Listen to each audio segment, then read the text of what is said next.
ফেসবুকে এই প্রথমবার সকলেই একই রকম শাড়ি পরে ফেসবুকে ছবি পোস্ট করছে। এটা যেমন খুবই ভালো লাগছে। এটা হচ্ছে গুগল জেমিনি একটা ট্রেন্ডিং চলছে। কিন্তু এই ট্রেন্ডিংটাকে অনেক কন্টেন্ট ক্রিয়েটর নিজেরা ট্রেন্ডিং করার জন্য এই এআইকে মিথ্যেভাবে প্রচার করছে। তারা এটা বলছে যে এআই যেমন সুন্দরভাবে নিজেদেরকে কাপড় বা পোশাক পরাচ্ছে, এআই কিন্তু সেরকম কাপড় খুলতেও পারে। এটা একদম ভুল কথা। এটা হচ্ছে গুগল জেমিনি মানুষের কোনো রকম ক্ষতি সে করতে পারে না, তার নীতিমালায় এইটা নেই। সে কিন্তু সম্পূর্ণ জানিয়ে দিচ্ছে, দেখো তোমাদের স্ক্রিনে তুলে ধরলাম। আমি যখন জেনিমিকে জিজ্ঞাসা করলাম, জেনিমি আমাকে এটা বলল। তাই লোকের ভুলভাল কথায় বিশ্বাস না করে সবসময় সঠিক তথ্যগুলো তোমরা নিজেরা জানার চেষ্টা করো। তাই তারা যে ভিডিওগুলো করে, তাদের আইডিতে আমি সবসময় দেখি তারা সবসময় এরকম ভুলভাল তথ্য দিয়ে উপরে উঠতে চায়। তাই তোমরা যারা এআই বলছো যে আমরা এখন ছবি আপলোড করিনি, হ্যাঁ এটা হতেই পারে, পোশাক যখন পরাতে পারে পোশাক খুলতেও কতক্ষণ, এটা একদমই না।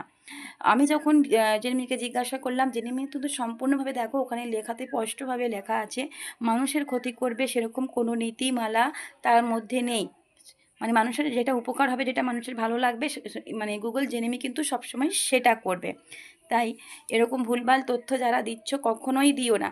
হ্যাঁ মানছি যে সে সম্পূর্ণ, তুমি একটা তোমার সাধারণ একটা ছবি দিচ্ছ, সেখান থেকে তুমি যেরকম বর্ণনা দিচ্ছ, যেরকম চাইছো তোমাকে, তুমি কোন জায়গায় যাচ্ছ, কি পোশাক পরছো, বা তুমি তোমার মতো বর্ণনা, কি পরিবেশ, পাহাড় সমুদ্র কি নদী কি দার্জিলিং কি থাইল্যান্ড, তুমি যেখানে পরিবেশ চাইছো তোমাকে সেখানের পরিবেশ দিয়ে দিচ্ছে। তুমি পুজো দিচ্ছ, তুমি মন্দিরে যাচ্ছ, তুমি রান্না করছো, তুমি যেরকম চাইছো তোমাকে সেরকম বর্ণনা তুমি দিলেই সে তোমাকে সেরকমভাবে তোমার একটা ফটো তোমাকে তুলে ধরছে। কিন্তু এটা কখনোই নয় তোমাকে সাজিয়ে যেমন দিচ্ছে, তোমার সমস্ত কিছু আবার খুলে ফেলবে, এটা কখনোই সে করতে পারে না। তাই তোমরা যেমন ভিডিও ছবি পোস্ট করতে থাকো, কারো ভুলভাল ভিডিওতে কানে না দিয়ে সবসময় নিজেদের সত্যতা নিজেরা যাচাই করতে শেখো। জেনিমি আক্স করছে, জেনিমিকে জিজ্ঞাসা করো সে কী উত্তর দেয়। এআইকে জিজ্ঞাসা করো, এআই আন্ডার, এটা তো এআই আন্ডার, তো তুমি জিজ্ঞাসাই করতে পারো, সেও তোমাকে, আমার কথা যদি বিশ্বাস না হয় তোমরা নিজেরাই সেখানে গিয়ে প্রশ্ন করতে পারো, তোমাকে কিন্তু সম্পূর্ণভাবে সঠিক উত্তরটাই দেবে।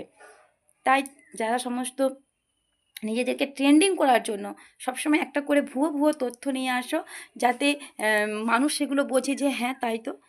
আমি একটা কথা বলি, যারা চাইবে না তোমার কাপড় খুলতে বা তোমার নোংরা রকমভাবে তোমার ভিডিও পোস্ট করতে, তোমার তো প্রোফাইলে অনেক রকমের ছবি রয়েছে, তারা তো যে কোনো দিয়েই করতে পারে। তাহলে তোমার ওই জেনেমি বা এআই থেকেই ছবিগুলো কেন নিতে যাবে? ঠিক আছে, কিছু অ্যাপস আছে যেগুলো তারা করে। তাই যাদের মনোব্যক্তিত যেমন তারা কিন্তু সেরকমভাবে করবে, যাদের করার নয় তারাও করবে না। তোমার প্রোফাইলে অনেক রকমের ছবি আছে, তারা যেখান থেকে হোক হতে পারে। এটুকুই বলার ছিল, যে সবসময় সঠিক তথ্য তুলে